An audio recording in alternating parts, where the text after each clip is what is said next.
Good morning. It's Monday, the 5th of November 2012. Welcome back, in fact, to UK Column Live from our Plymouth, England studios. I'm your host today, Brian Gerrish. With me in the studio is Mike Robinson, and we're going to be catching up on mainstream news and also trying to explain what we think is really now happening in Britain. One of the key issues, of course, that's come up over the last few weeks is the subject of paedophile activity around the BBC showman Jimmy Savile. But of course this is now expanding into a major police operation, and the key point is that we're not just seeing that we have celebrities involved in the abuse of children. We're now seeing the tentacles spread across to names that are coming out of the woodwork in our own political establishment. And of course one of the people that's been digging deep on this subject is Patrick Henningsen, who we should have with us now on Skype. And I believe Patrick has got some fairly stunning information to share with us about what has been happening around the paedophile scene at the moment and what is now starting to emerge about our own politicians. Are you there, Patrick? Hi Brian, can you hear me okay? Yes, I can hear you. Little bit distorted for me, but if it's okay, mainstream, that's fine. Okay. So, Patrick, what can you tell us? What's been going on over the last few days with regards to these, the exposure of Jimmy Savile and the reports of paedophile activity, not only, of course, within the showbiz world of BBC, but also within mainstream political parties? Mm-hmm. Well, I think the biggest news was last Friday. The BBC's Newsnight was due to run an expose, and all signals were pointing at the realization that they had a major top Tory powerful politician as a name. And the witness for the Newsnight investigation ended up, or the BBC, he named the person, but the BBC couldn't run that film because of threat of lawsuit, libel action. We've seen that before. And further investigation by people like the Daily Mail and so forth spoke to this gentleman who was a victim of paedophile gangs at a North Wales children's care home in the 70s. Now he's identified this particular powerful politician who was coincidentally also named by other children in a previous investigation in the 90s, a major inquiry into that incident. But at both times the police struck off these allegations as fantasy. Okay, so here we are, this is resurfaced again so many years later, and the BBC has been accused, maybe rightly by some people, as bottling the investigation. Michael Crick, Channel 4's Michael Crick, knows the name. The name is also known by the BBC team. The name is known by the police. But because of all these reasons, and you know, rightly or wrongly, we live in a nation of laws, and the law protects people against libel by the press. The name is not going to be known. And now Steve Mesham, the witness, has said on record that this top Tory powerful politician has also threatened to kill him if he dares mention his name. I don't know if that threat was made when he was a child or if it has been made recently. That wasn't so clear in the police correspondence that I read. Right, well of course, Patrick, this is a very difficult subject for many ordinary people. This is just really, it's nearly beyond their belief system that this sort of thing is going on. Not only dirty old men in raincoats, but we've now got people in high profile within the media, and now we've got talk about politicians. But of course, death threats are a standard part of grooming by paedophiles. So whether it's telling, whether they are telling a child that if the child doesn't acquiesce to what they want done, the child will be killed, or very often it's a friend of the child is threatened with being killed, or even pets, So this type of threat, which is being reported, of course, is not something which is extraordinary. That this is actually a standard part of this horrific activity by paedophiles, and I think it's important to flag this up with the press. What do you make of the situation at the moment? It seems to us here in the UK column that we've got the mainstream media still tending to focus on the fact that, well, all of this abuse was going on with Savile, he's dead. There may have been politicians involved, but they're dead as well. And we may have a living person, but of course nobody can mention that person. We seem very good at protecting people who are being accused, but we're not so good at protecting the children as victims. What are your thoughts on this? Well, there's this powerful name. There's other names of living people currently known in a list kept by the police and also by an other independent investigations where victims have been coming forward in the last month. And it is a bit frightening to know that these lists of names exist right now today and may never ever see the public day of light. That's a frightening prospect. But as you know, Brian, from your research into this subject, this is a problem that seeps deep into institutions. Particularly, we're talking about public institutions like the government, like the police, the judiciary, and especially the child services. But on a positive note, I ran a story on 21st Century Wire yesterday that just outlined a new trend, which I think is very encouraging, especially for the alternative media. Now, the alternative media and the mainstream media seem to be two diametrically opposed bodies in terms of the media and the culture, but they seem to be coming together.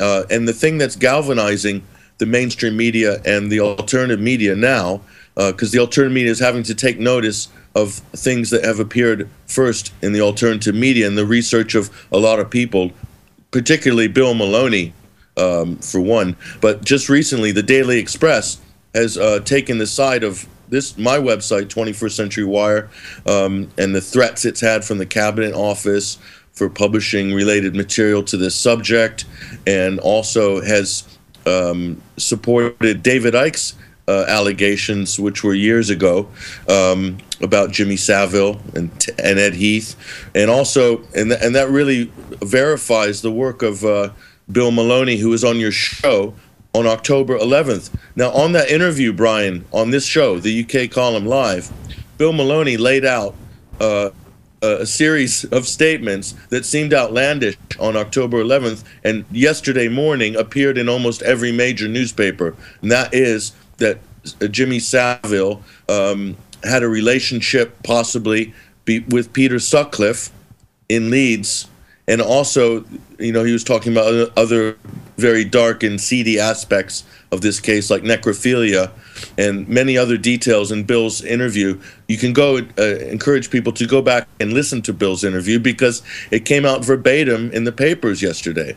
So the mainstream media is paying attention to the hard work that's being done, and it's this subject of child abuse that has galvanized that, and I think that's a very positive trend.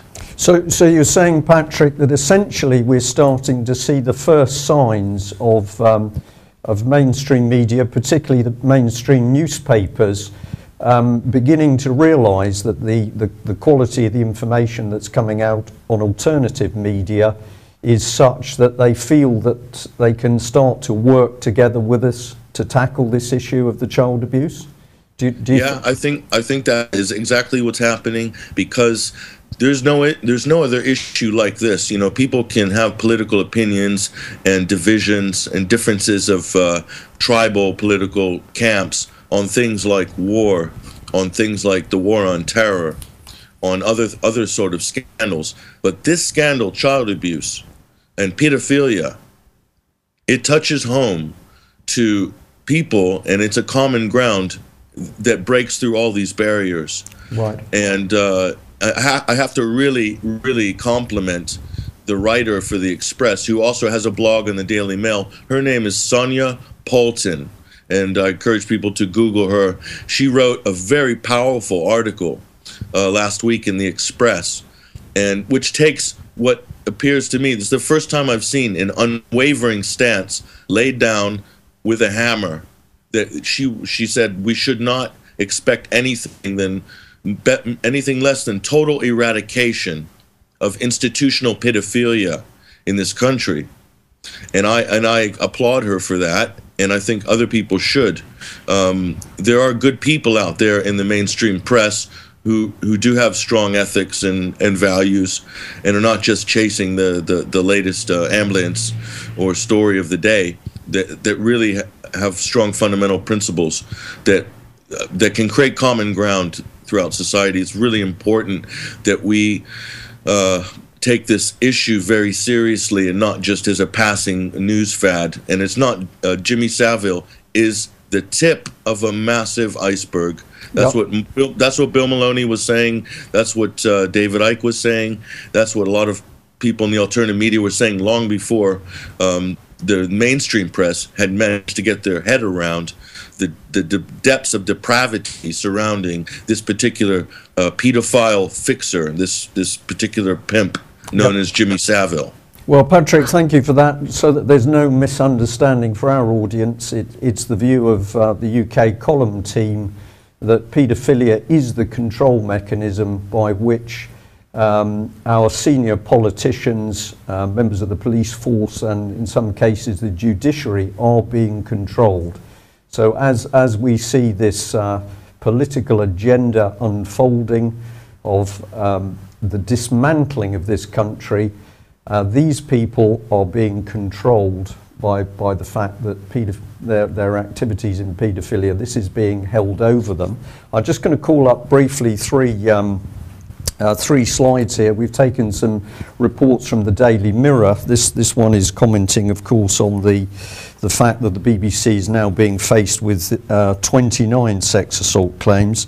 But I'm just going to pick out of this article. The Mirror is picking up on the fact that the police have apparently still not searched Jimmy Savile's seaside flat on a common sense. With a common sense view, that appears incredible. It's also pointing out that a mystery buyer is offering well over the price for the flat. But significantly, the Mirror here is pointing out that neighbours are reporting that Jimmy Savile used to hold a Friday morning club, which consisted of mainly police officer pals who met at his Leeds home, and they sometimes visited Scarborough. Now, this for the UK column is particularly important information because it dovetails in with not only what we have been discovering through our own research, but the fact that we have police officers across the country who have been reporting that when they have been investigating and trying to get the lid off paedophile rings, the moment they establish that there are people connected in positions of power and influence, particularly in higher levels of the police, the judiciary and political circles, their investigations are closed down. And I'm going to say here, could it be that what the Mirror is highlighting here is that the police themselves are embedded in these paedophile rings, which is why it's been so difficult to actually get the lid off them. I'll just follow this on with a second Mirror report, and this is where we're talking about Labour MP Tom Watson's revelations that a senior minister close to Maggie Thatcher was involved in paedophile activity. Of course, this is referring to another person now deceased, but however, all of the people who are investigating this very, very dark subject are saying that the evidence shows quite clearly that the activity is not only going on today, it's going on a scale which is truly shocking.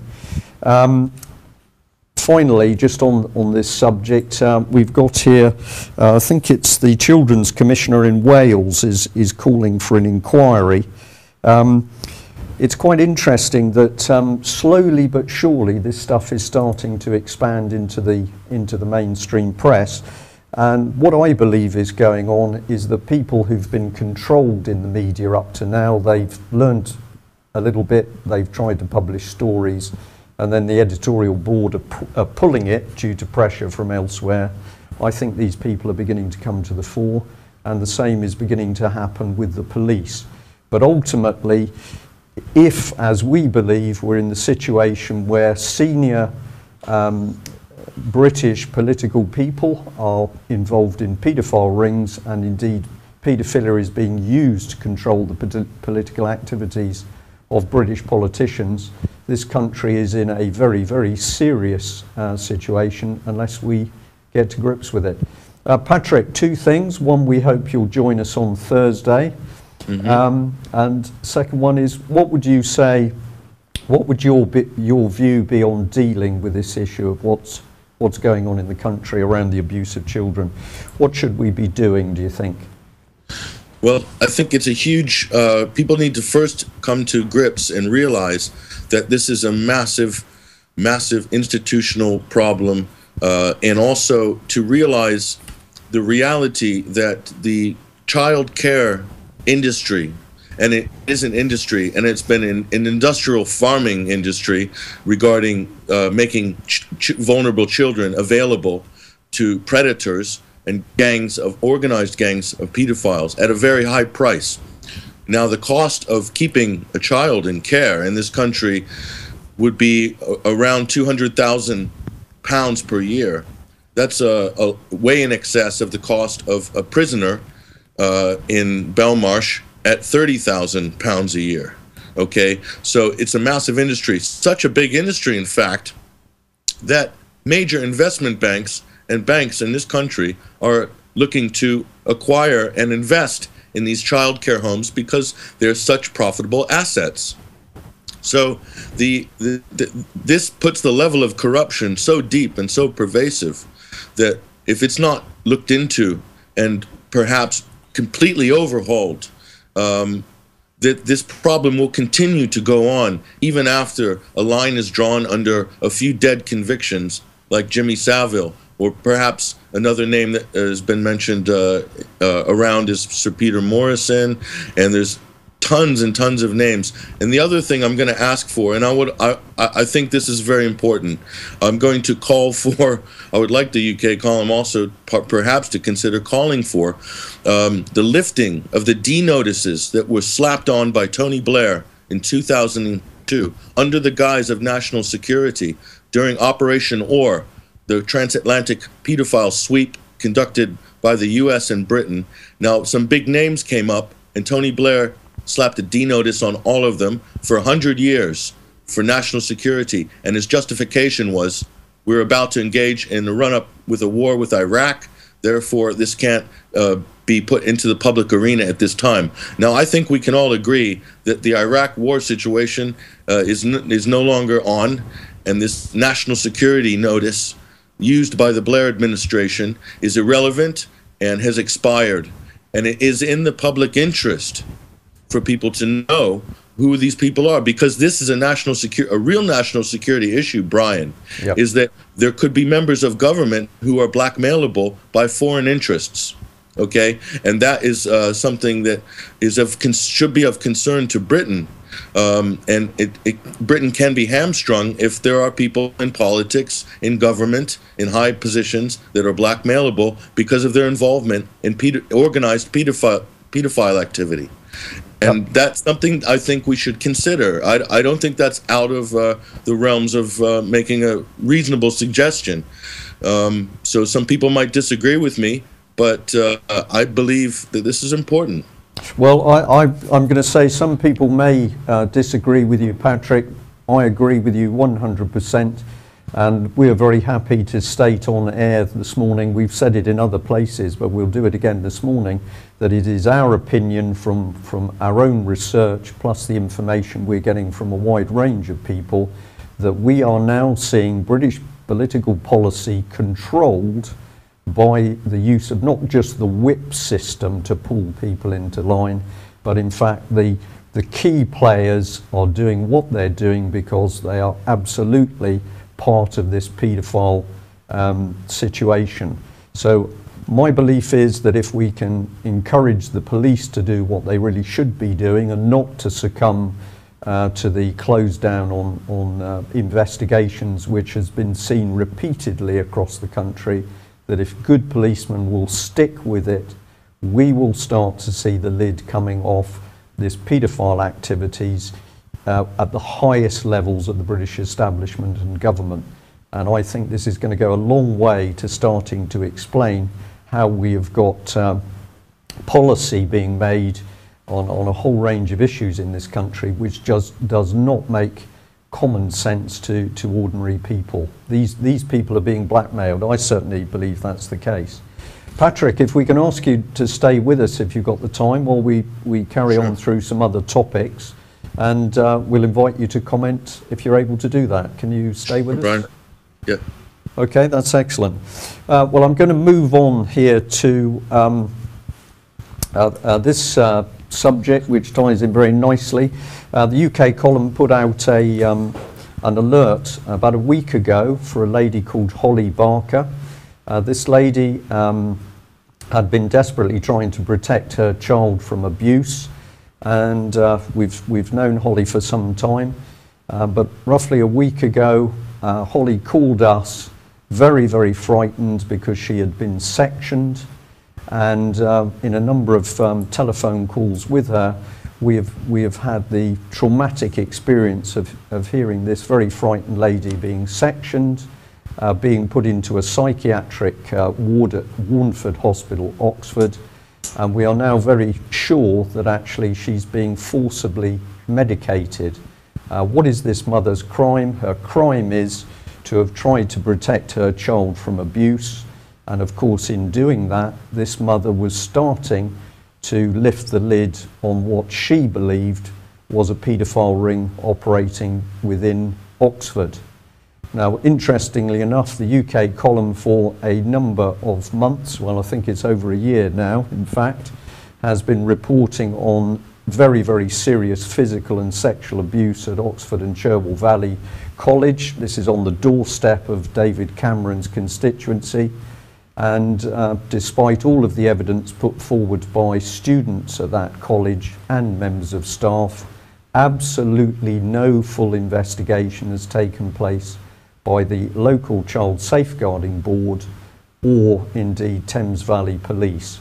So we're just going to put out this update on this lady, Holly Barker, held within a ward at Warnford Hospital, and we know that this lady now has no contact with any friends or helpers because the psychiatric team have deemed that this is not good for her, and they have simply said that she can have contact from her family, but since her family are based in South Africa, this is of course impossible. So welcome to Britain in 2012. If you try to protect your child or speak out about paedophile activity, you can now be sectioned. We'll bring you a further update on that in due course. Moving across to what our politicians are up to, David Cameron has been hitting the headlines, having disappeared out to talk to Gulf leaders about selling 100 British-made fighter jet, of course worth billions. Now there's some very, very interesting articles, not only just in the Telegraph, but also reported in The Guardian, for example. And I'll just quote here from The Guardian, which says that Cameron has been irritated by claims that he uses his overseas trips to sell defence equipment to countries with questionable human rights records, and he's made arrangements to minimise the media coverage of the trip. Now, this is an extremely interesting statement. We have our Prime Minister going abroad to help with arms deals, and yet when the press quite rightly are trying to report on it, Mr. Cameron is trying to close down yet again on the free press. So we're going to say we're going to keep an eye on what Mr. Cameron is doing. Remember, of course, that Cameron and a team of arms dealers visited Egypt immediately after the Trouble. So this is part of a common policy by Mr. Cameron to help peddle the sales of arms in regions which are particularly unstable. If we follow up on that, Mr. Cameron is also taking a few hits in the press on the fact that more texts are emerging between him and Rebecca Brooks. And what the papers are finally starting to pick up on, of course, is that David Cameron appears to have deliberately withheld emails between himself and Rebecca from the Leveson inquiry, whilst at the same time he's pushing the Leveson inquiry to investigate everybody else. So we've either got pure hypocrisy here or something more sinister is at work, and we would certainly suggest that the real game of the Leveson inquiry is, having created a storm about phone hacking and about bad behaviour by the media, what Leveson's job is, in reality, is actually to now produce a very draconian set of rules to stop the mainstream press reporting. But I think with regard to Mr. Cameron, certainly hypocrisy is the correct way of describing it. Anything to add on that, Mike? No. Keep going. Brian, can I? Yep. Go for it, Patrick. Brian, I just wanted to add on the David Cameron arms dealing situation. It's important to see this incident in the context of a bigger trend, which is we saw Tony Blair doing exactly the same thing with the Saudi Arabian and the British aerospace and the backhanders. And what you have is the public electing a government, and then the prime minister using that position to act as a sales rep for certain military industrial companies, and in effect they're auditioning for their career after they leave Downing Street to work for companies like the Carlyle Group and many other international consortiums. And again, this is resume building, CV building while you're in office on the public dime to secure your career after politics. And it doesn't matter if it's Labour or it's Conservative. They both run the same agendas, and that's been proven time and time again. So if you think that you're on the good side of the left-right paradigm or the bad side, there is no good side or bad side. The two parties are working identically in their modus operandi, and that's been proven by this latest revelation about Cameron. Yeah, Patrick, thank you for that. We've just been doing a little bit of reordering while you're talking, because we're on what we think is a very important thread with you here. But the Guardian's been reporting that the Syria's opposition have been failing to show a united front at a Qatar conference. It adds that the Syrian National Council refuses to support a US-backed plan that would sideline it, but may be forced to accept a compromise. So I'm not sure whether you're aware of this, this article, but the Guardian is certainly saying that all is not well in, obviously, the world elite's plan for a complete takeover of Syria. Would you be able to comment at all? Well, when they first, when the West, the architects of the Syrian National Council, the main sponsors, individuals were Hillary Clinton and William Hague behind the scenes. And they hoped that by bolstering the Syrian National Council, which is a kind of illegitimate Vichy government held offshore in Paris, they would do exactly the same thing they did with Libya, with the Transnational Council, or the National Transition Council, sorry, in Libya, which they stuck into power, and it's been a complete disaster as a result. They're having a much more difficult time with Syria, with trying to construct their Vichy government that they will, in theory, put in place once they wreck and destabilize Syria and allow it to implode from within. And obviously, they're having trouble controlling their sort of ad hoc proxy guerrilla armies, which are being paid and funded from the West and from the Gulf states. We have people from this country and from the United States demanding that more arms be shipped in. In fact, Christopher Stevens, in Libya, who unfortunately met his death during the Benghazi incident on September 12th. There's allegations that he was in fact fixing the arms deals and shipping ex-Gaddafi arms stock to Syria. And that's something that makes quite a lot of sense if you look at the situation in Libya and Syria, and the fact that right now, today, the training camps outside of Misrata training Libyan terrorists to go over and fight in Syria, and that 90% of the foreign fighters in Syria right now are foreign fighters. They're not Syrians. Yeah. So there's nothing legitimate at all about the West backing the civil war in Syria and the Gulf states as well. This is a bigger war crime than Libya in a way, because of the complicity of all these parties and doing it in such an illegal and underhanded fashion. I think this country in the United States should be ashamed at how they're even carrying out this crime, international crime. So yeah, I think we could. Sorry, Patrick. Go ahead. Yeah, go ahead. If you look at how Libya has played out in terms of the post-Gaddafi period, it'll give you just a little indication of how chaotic and cutthroat it's going to be in Syria after the Assad government collapses. Yeah, I was just going to say that we have got this incredible situation at the moment. I know that you're touching on world politics, but if we stay focused on Britain at the moment, we've got Britain where we cannot cope with our own economy, we can't cope with education, we've got our national health system falling apart, we've got an emerging chaos in this country, and yet we've still got British leaders going overseas as if they can solve problems in other countries. I mean, it's becoming ever more obvious that our senior politicians seem to believe, well, perhaps as Mr. Blair did, that they're on God's mission. But at home, we're seeing increasing chaos due to their incompetence or a far more sinister political agenda. What's your thoughts on money, Mike? Because at the end of the day, this is the root of all evil. This is HSBC setting aside a further £500 million of their so-called profits for paying the fines that they're going to receive as a result of money laundering from Mexican drug money. But of course, HSBC has been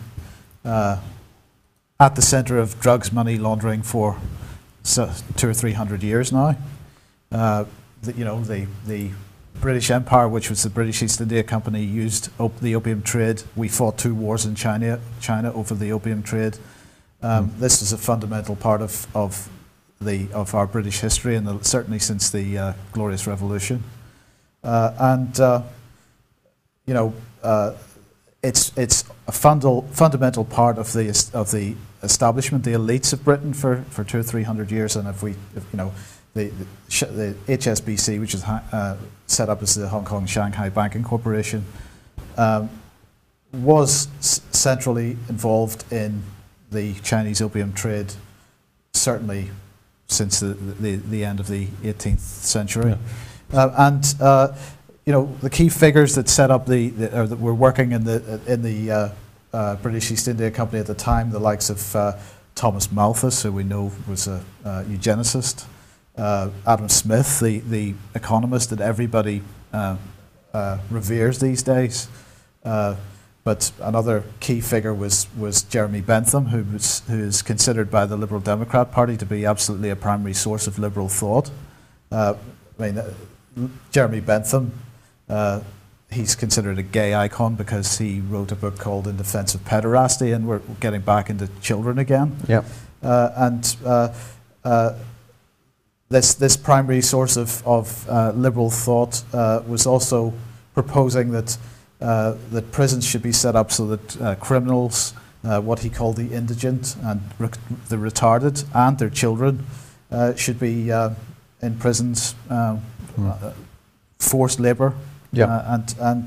So this is has been for several hundred years the absolute fundamental basis of British government. Yeah, so we dig deeper into what's happening politically. Of course, we come to who's funding this, and when we really start to look into the history of the monetary system, we're coming back to not only people involved with huge amounts of money, but people who had political opinions and agendas. Right, so it should be no surprise that the HSBC is having to pay fines for laundering money, because that's been their raison d'etre from the beginning. Yeah, and I'll just quote here from the Guardian. It says, Standard Chartered has also come under scrutiny for allowing terrorists and criminals access to its banking facility, while Barclays admitted playing a part in the Libor rigging scandal. And of course, we would remind viewers that a gentleman called Marcus Agius, chairman of Barclays, has also been paid £48,000 for 27 days work a year by the BBC Trust. So not only have we got the BBC involved with paedophile activity and the abuse of children, but if we start to look at who is actually helping to control BBC reporting policy, we come straight back into not only the banking cartels, but via Mr. Chris Patten, common purpose supporting British politicians. The article goes on to say that the Royal Bank of Scotland is expected to be fined for its part in the Libor scandal, and Barclays faces another potential fine following claims it rigged the price of electricity in the US. So it's quite remarkable stuff. This is not reported on mainstream media. It is being reported in the press, but when you draw the picture together, we've got absolutely fraudulent, corrupt international banking cartels who are manipulating not only the media but politicians as well. And certainly if we come to people who know what is really going on in the abuse world, what we are saying is that these financial institutions, of course, do have the money to get this world system of child trafficking and abuse operating, so follow the money. We'll just do another couple of articles. We know we've run over time, but that's the beauty of UK Column Live, flexibility and no licence fees. We've had some interesting information coming up over the EU at the moment, and of course we've apparently seen a split in the Tory party as EU rebels have actually sided with Labour to vote against the government.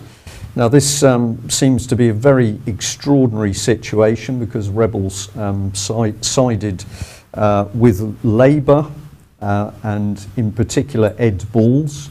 We should remember that Mr. Balls is a strong supporter and attendee of the Bilderberg group. So there's something going on below the surface here. It appears that the public is being given a puppet show that yes, there's revolt in the Tory camp over the EU, but can it really be true that we've got hardline Tories mixing it with the likes of Ed Balls? Don't know whether you've got any thoughts on that, Mike. Well, last week, Ambrose Evans Pritchard made, I think he was the first person to break the news that Theresa May is intending to wipe out the Pillar 3 part of the European Treaty, which is all the legislative stuff. So there's clearly some repositioning going on within the Tory party and without. Pritchard's view was that she would probably opt back into most of what was most of the legislation that was supposed to come into force under Pillar 3.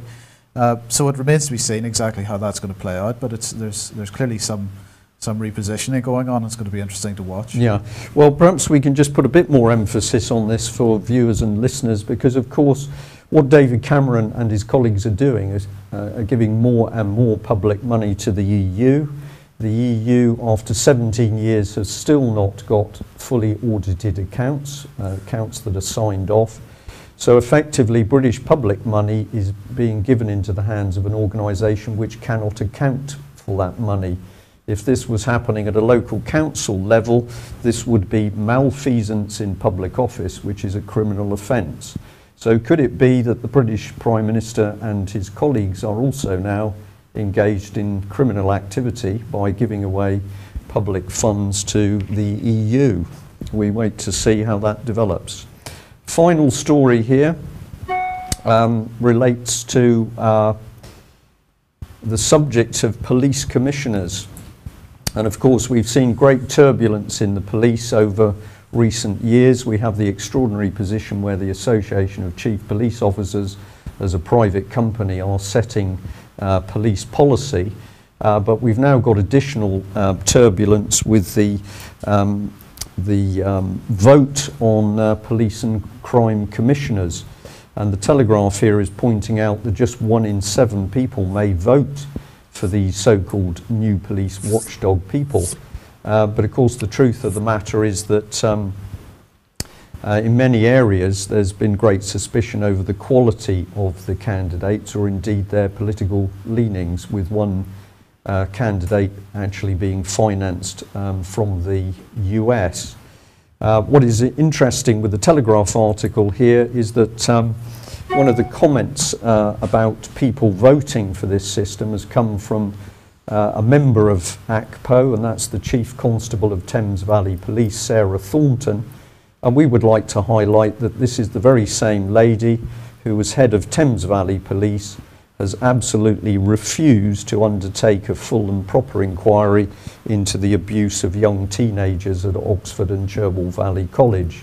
And indeed, when the UK column has asked for comment from the press team within ACPO, they have simply passed that request on to Thames Valley Police. And as with the rest of the OCVC abuse, there's been a stunning silence. So this is really the quality of the top level of our police. They're involved politically, they're trying to advise us, but when we look at the quality of the people offering the advice, it doesn't seem to stack up. This whole this whole commissioner business has been a bit of a farce from the very beginning, with lots of candidates having to drop out from having criminal records in their past. But the key issue for me over the commissioner story is simply the fact that whereas previously we had the police committees in councils where we had elected representatives sitting and managing budgets and managing the police agenda, now this is going to be in the hands of a single person who notionally is elected every few years. Yeah. But of course, there's going to be very little accountability from this guy, because the only time from this position, because the only time that there is any accountability is the next time the election comes along. Yeah. It's placing a lot of power in the hands of one person. Absolutely. Patrick, I think you wanted to come in there. Yeah, I did. Look, this whole idea of police commissioners going sort of American style on organizing the police forces from the top down, I think if this is going to go in this direction, this country, and we can't stop it, one thing that people can do in their local constituencies is to demand publicly that these candidates must, because of the sensitivity of this position, must declare their membership into secret organizations, one of which would be common purpose. And I don't think that's a big request. I don't think that's a big ask. What's your thoughts on that, Brian? Well, of course, I would certainly like to see all common purpose graduates fully declared. The worst offenders at the moment for blocking information on common purpose people are not only local authorities, but our very own Cabinet Office, where Francis Maud MP, who's supposedly been the champion of transparency within the Conservative Party, has clearly helped block the release of information about common purpose people within the government, and particularly those who are now training our top civil servants. And he's also refused to release information on contracts and funding. So common purpose is certainly one. Of course, many people would also say that we still need to ask the Freemasons for full disclosure as to who they are. But of course we had, I believe it's Jack Straw, more recently, who has suggested that of course judges do not need to declare whether they are involved with this sort of activity. So we're well aware that people may be involved in clubs or societies which are not doing anything wrong. But of course, if you're not doing anything wrong, surely it's reasonable for the public to say, well, at least let us know which of the clubs you belong to. And I think Bilderberger would be another little club that should be fully disclosed to the public. Yeah, let's just say it again. You know, the phrase that comes out every time they want to point another camera at us is you've got nothing to hide, you've got nothing to fear, and I think that needs to be redirected straight back in that direction. Yeah, absolutely. Okay, well, we've overrun for time, so we're going to end UK Column Live today at this point. We'd just like to say, firstly, thank you very much to all of the TNS team who were in Dublin over the weekend. We travelled over and met with some really excellent people who are doing similar work in Ireland as to our work here in UK. And there was also a large contingent who travelled over from Scotland, and it was very, very interesting to hear them talking about what the Scottish people really think. Not only about events in Scotland, but the current drive for so-called independence as a region of the EU. And I'm sure that what the weekend's discussions have produced is a much tighter link-up with getting the truth out. So thank you very much for the invite, and well done in particular to the Irish team for all the good work that you are doing. Finally, we'll advertise that we're looking to do an extremely in-depth show on Thursday, so that's the 2 o'clock show, where we're going to be looking at what's really happening with this subject of child abuse, and we're going to be looking at the evidence that child abuse is being covered up with the help of people at very high level, not only in the British government, but also within the mainstream media, the BBC in particular. So do join us then. Thank you very much. Nice. Goodbye.